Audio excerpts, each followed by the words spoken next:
18ویں آئینی ترمیم کا بنیادی مقصد صوبوں کو مالی اور انتظامی طور پر بااختیار بنانا تھا اور اختیارات کو نچلی سطح تک منتقل کرنا تھا، یعنی مقامی حکومتوں کو بھی امپاور کرنا تھا۔ مگر بدقسمتی کے ساتھ 18ویں ترمیم پاس ہونے کے باوجود اختیارات نچلی سطح تک منتقل نہیں ہو سکے۔ 18ویں ترمیم کے تحت 47 معاملات کے اوپر صوبوں کو مکمل اختیار تھا کہ وہ قانون سازی کر سکتے ہیں۔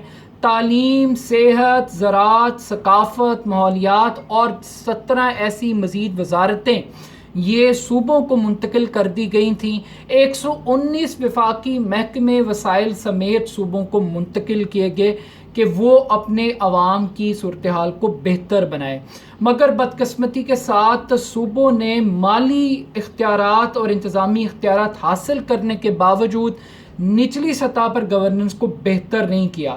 اب پرابلم یہ ہے کہ وفاق کا بجٹ 5 5.5 ہزار ارب روپے کا ہے، جس میں سے 2.5 ارب روپیہ صوبائی حکومتوں کو منتقل کر دیا جاتا ہے۔ وفاق جو ٹیکس اکٹھا کرتا ہے اس میں سے 2,000 ارب روپیہ قرضوں کی قسطوں میں جاتا ہے۔ 1700 ارب روپے کی رقم سیکیورٹی ایکسپنس کے اوپر خرچ کی جاتی ہے اور اس کے بعد وفاق بینک کرپٹ ہوتا ہے۔ اب ایک ایسے ملک میں جہاں پہ ایک صوبے میں حکومت پیپلز پارٹی کی ہے، مرکز میں پی ٹی آئی کی ہے، تو پی ٹی آئی کی گورنمنٹ جب اپنے کراچی کے elected MPAs, MNAs جنہوں نے ووٹ مینڈیٹ لیا کراچی کا، وہ وہاں پہ ڈیولپمنٹ کرنے کی کوشش کرتے ہیں، وہاں پہ کوئی ترقیاتی کام کرنے کی کوشش کرتے ہیں، تو 18ویں ترمیم کے تحت ان کو روک دیا جاتا ہے۔ ان کو کہا جاتا ہے کہ آپ فنڈز منتقل کریں سندھ گورنمنٹ کو، اور سندھ گورنمنٹ آگے اپنے روڈ میپ کے تحت چیزوں کو ٹرانسلیٹ کرے گی۔ بٹ پریکٹیکل بات یہ ہے کہ سندھ گورنمنٹ بجائے اس کے کہ وہ پیسہ خرچ کرے، وہ پیسہ کرپشن کی نظر ہو جاتا ہے۔ اگر پنجاب کی بات کر لیں ماضی کے اندر، تو یہاں پہ شہباز شریف صاحب تھے جو شیر شاہ سوری تھے، انہوں نے سارا پیسہ پنجاب کا لگا دیا میٹروز کے اوپر اور اورنج لائن ٹرینوں کے اوپر، صرف 2-4 شہروں کو نوازا، باقی پنجاب کنگال۔ تو وہ مقامی طور پر چیزوں کو بہتر نہیں بنا سکے۔ تو آئی تھنک کہ ہمیں مالی اختیار کے اندر ایک توازن پیدا کرنے کی ضرورت ہے۔ یہاں تو پوسٹنگ اور ٹرانسفر پہ جھگڑیں کہ آئی جی سندھ کون لگے گا، کس پارٹی کا لگے گا، اور کیا وہ سب کو قابل قبول ہوگا۔ پھر اس کے بعد ایک اور جھگڑا شروع ہو جاتا ہے کہ یہاں پر کہ کراچی کے جو ہسپتال ہیں وہ وفاق چلائے گا یا صوبائی حکومتیں چلائیں گی۔ صوبائی حکومتیں تھر میں بھوک سے بچے مرتے ہیں، وہ ان کو نہیں بچا سکتے، کتے کے کاٹنے کی ویکسین دستیاب نہیں ہوتی، ایڈز کے پیشنٹ پائے جا رہے ہیں لاڑکانہ کے اندر، تو صحت کا سٹرکچر بری طرح سے تباہ ہے، مگر وفاق کچھ نہیں کر سکتا، اس کے ہاتھ بندھے ہوئے ہیں 18ویں ترمیم کے تحت۔ تو اب لوگوں نے آنسر لینا ہے عمران خان سے، کراچی کی عوام نے۔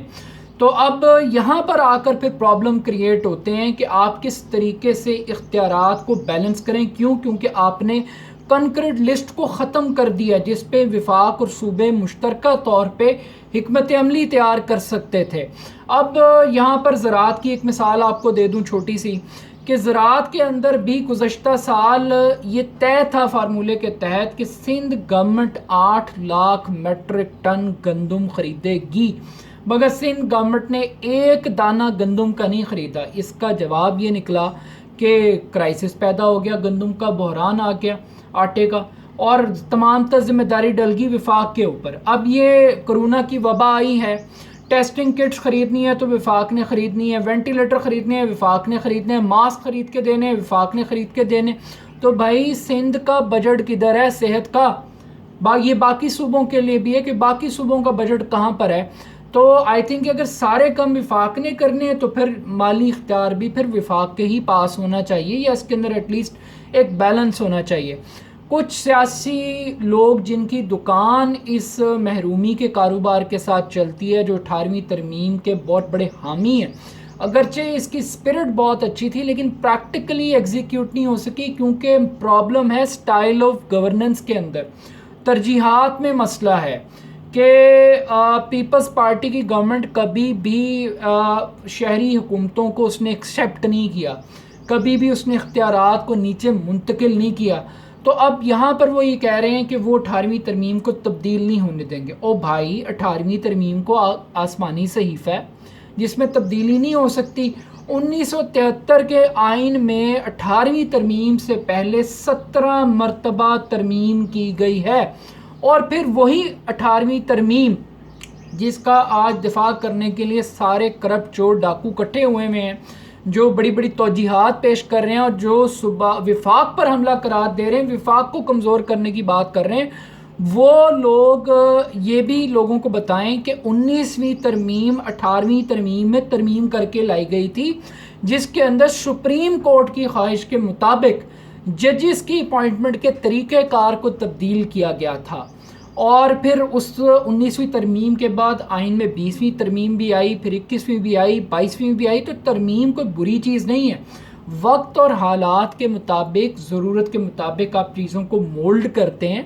اور اس کے ساتھ ساتھ اگر ترمیم ہوگی تو وہ کنسنسس کے ساتھ ہوگی، ووٹ سے ہوگی، کوئی بندوق کی گولی پہ نہیں ہوگی. اگر اچھے بچوں کی طرح آرمی چیف کی ایکسٹینشن کے لیے ووٹ دیا جا سکتا ہے اور اس کو وسیع تر قومی مفاد میں کیا جا سکتا ہے، تو عوام کی فلاح کے لیے بھی قانون کے اندر ترمیم کی گنجائش باقی ہے. اگر وفاق ہی مالی طور پہ بینکرپٹ ہوگا اور وہ کسی اور صوبے میں انٹرفیئر نہیں کر سکتا، تو پھر پرائم منسٹر کی رٹ کمزور ہو جائے گی. ایک مضبوط پرائم منسٹر پاکستان کی ریکوائرمنٹ ہے، ایک مضبوط فیڈرل گورنمنٹ ایک ریکوائرمنٹ ہے. کیونکہ یہاں پر پھر سندھ ایک صوبے کے طور پہ نہیں، ایک ملک کے طور پہ ٹریٹ کرے گا. پنجاب ایک صوبے کے طور پہ نہیں، ایک ملک کے طور پہ اپنے آپ کو ٹریٹ کرے گا.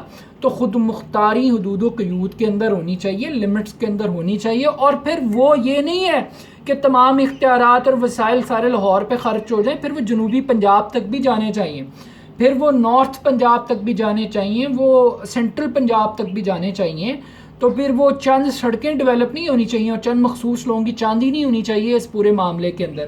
تو آئی تھنک کہ 18ویں ترمیم کے اوپر جو اعتراضات اٹھائے جا رہے ہیں مالی تقسیم کے اور اختیارات کی منتقلی کے، کہ اگر فیڈرل گورنمنٹ 162 ارب روپے کا پیکج اناؤنس کرتی ہے کراچی کے لیے، تو پیپلز پارٹی کی گورنمنٹ کو اس پہ اعتراض ہے. پیسے ہیں یا نہیں ہیں، لیکن اناؤنس کرنا بھی 18ویں ترمیم پہ حملہ کنسیڈر ہوتا ہے. اور کیونکہ اگر ڈیولپمنٹ ہوگی کراچی کے اندر، لوگ کراچی میں ترقی دیکھیں گے تو پی ٹی آئی کو مزید ووٹ ملیں گے تو باقی شہروں میں پیپلز پارٹی ایلیمنیٹ ہو جائے گی. تو اچھے کمپٹیشن کے لیے بھی ضروری ہے کہ آپ فیڈرل گورنمنٹ کو بھی الاؤ کریں کہ وہ صوبوں میں جا کے اپنے طور پر بھی ڈیولپمنٹ کریں، کیونکہ جن لوگوں نے ان کو ووٹ دیا ہے وہ پی ٹی آئی سے ہی جواب مانگیں گے، وہ عمران خان سے ہی جواب مانگیں گے، کسی اور سے نہیں مانگیں گے.